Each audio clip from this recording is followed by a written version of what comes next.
Hello दोस्तों, आप कैसे हो? यह सवाल शायद मेरा तकिया कलाम हो गया, क्योंकि ना आप खुश हो ना हम खुश हैं। कोई भी इंसान खुश तभी रह सकता है जब वह शरीर से स्वस्थ हो, मानसिक शांति हो।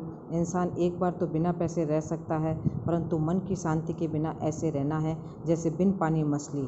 खैर, ये सब बातें तो चलती रहेगी। हम अपने टॉपिक पर आते हैं, कोरोना और समाज। हम राजस्थानी संस्कारी है, रीति रिवाजों को निभाने वाले हैं, एक दूसरे की सहायता करने को तत्पर रहते हैं, परंतु इस कोरोना ने हमें अपने समाज से अलग थलग कर दिया है।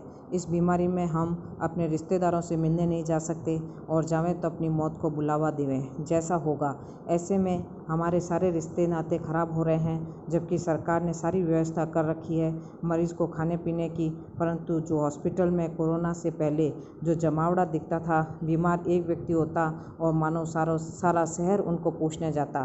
फिर वहाँ बैठकर खाना कचौड़ी समोसे चाय मंगवाकर बोर्ड करना, देश दुनिया की बातें करना, यहाँ तक कि मरीज़ के घर वाले एक डायरी लेकर बैठते, कौन आया और कौन नहीं। कई बार तो हम रिश्ते भी तय कर देते। हमारी तो बात ही क्या, क्योंकि हम ठहरे राजस्थानी।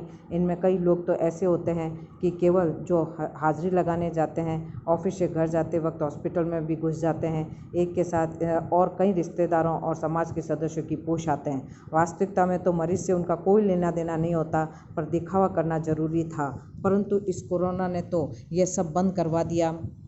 बैठ के में दाह संस्कार में जाने की अनुमति नहीं है। इससे हमारे समाज वाले हमसे रूठ रहे हैं और ताना मार रहे हैं कि आप हमारे पूछने के लिए नहीं आए। जनाब, इनको हमने कहा अभी हॉस्पिटल में घुसने नहीं देते, तो सामने से जवाब आता है कि बाहर से ही पूछ कर चले जाओ। परंतु आना ज़रूर है। लोग जा भी रहे हैं, परंतु वे ये नहीं सोच रहे हैं कि टेलीफोन से बात कर लेना ही बहुत है। इसके साथ साथ यदि कोई व्यक्ति कोरोना से स्वर्ग पधार कर किसी अन्य रोग की वजह से स्वर्ग पधारे और परिवार और समाज के सभी व्यक्ति उनके दाह संस्कार में न जाए तो नाराज़गी ले बैठता है, और जावे तो उनमें शामिल व्यक्ति को कोरोना हो तो हम भी वही प्रसाद घर ले आवें। हमारे जीवन में ऐसी कश्मकश है, एक तरफ कुआं और दूसरी तरफ खाई, दोनों तरफ फंस जाते हैं। ऊपर से कुछ महान लोग ऐसे भी होते हैं कि आपको हमारे पास आना नहीं था, इसलिए कोरोना का बहाना बनाया। इसके आगे भी सुनिए जनाब, यदि परिवार में एक व्यक्ति कोरोना से पीड़ित है तो दूसरे सदस्य घर में होम आइसोलेशन में नहीं होते,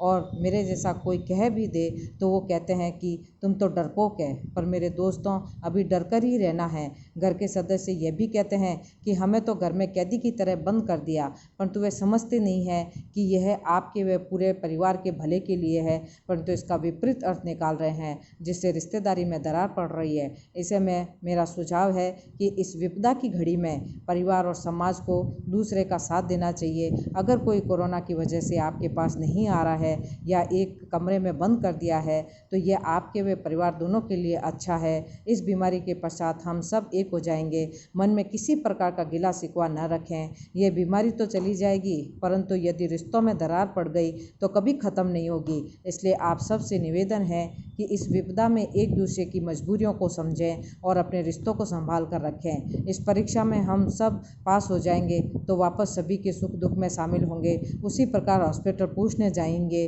धैर्य रखें, अच्छे दिन वापस आएंगे। अगर आप लोगों को मेरी बात अच्छी लगी हो तो मेरे चैनल को लाइक करो। राम राम सा।